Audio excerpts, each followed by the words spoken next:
I'm just not into gaming. It makes me dizzy.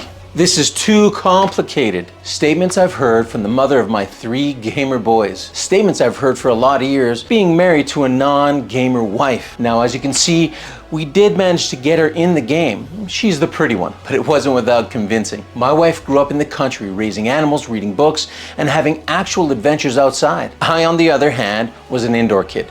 So for me, the outside was easily avoidable. So for her, staying inside and staring at a screen, well, that was unheard of. Even whenever we do photos together, they'd be outside, in the trees, blue sky, plants, nothing inside. Oof, my allergies. To be fair though, she has tried a few games in the past to try and get into my world. She did try World of Warcraft and party games like Mario Party, but they were short-lived. Everything changed though when I started gaming with my boys. And it took a turn to the next level when I got them involved in Final Fantasy XIV during Shadowbringers. Me and my boys really started turning family time into raid time. When I'd ask them what they wanted to do, the answer was always the same: Final Fantasy XIV. She didn't mind it. It gave her time to read more, garden, and enjoy moments to herself. She does live in a house with all boys. But I wanted her in the mix, in the game. But how did I do it? As I stated before, she grew up on a farm with live animals, wildlife, and the great outdoors as her playground. She had a goat. She used to play with horses. She used to have foxes. This was her life. Nothing to do with games, but that's only one reason for her reluctance to jump in the game. She's got a hand for cooking, gardening, but her coordination for moving a character forward, attacking, and controlling a mouse is just not in her wheelhouse. And it's not just the coordination, but it's the screen moving around too much. Well, it makes her feel sick. That and the sheer amount of buttons, options, and decisions you have to make at any given time during the game, well, it can be quite overwhelming. I do take it for granted. I've been gaming for years. And when it comes to my sons coordinating themselves for video games, well, that's second nature to them. They could do everything with their eyes closed. I introduced them to Final Fantasy and they just got it. They knew how to move, they knew how to attack. It was something that was in them. I didn't even have to train them. But despite her reluctancies and her lack of coordination, this wasn't gonna stop me and my boys from trying to pull her in anyways. Well, this is the way we did it. These are the things we said to her to try to convince her to join us in Eorzea, to help us raid in our time of need, even though that would throw off our perfect 4-man raid group. Hey, nothing's perfect. At first, we just asked her to join us for fun. But after a bit, we realized that the fun would really be for us. Driving her around, helping her kill mobs, and teaching her why Lalafells are the evilest things in the game.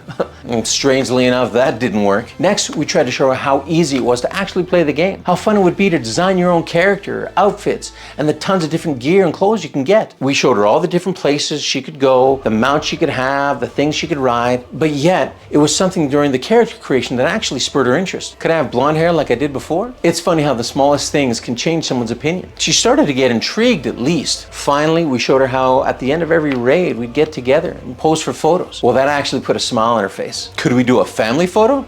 Yeah, we could. So with that, she actually agreed to give it a try. And we were off to the races. The 5 of us, entering Eorzea as a family. This would be something all of us would remember forever. So we started her slowly, and to her credit, she got the handle of the controls pretty quickly. We stood by, she killed the mobs, and eventually got into a raid like you're seeing now.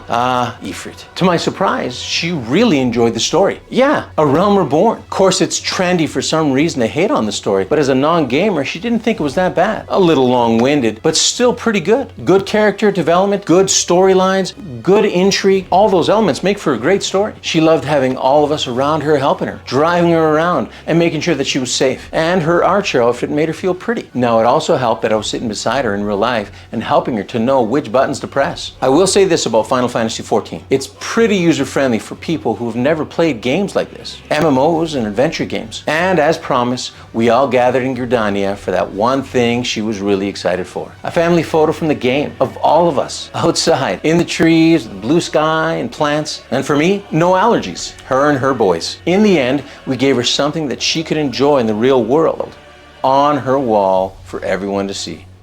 And if you enjoyed this story, check out one of my other tales of us in Final Fantasy XIV. And thanks for making it this far.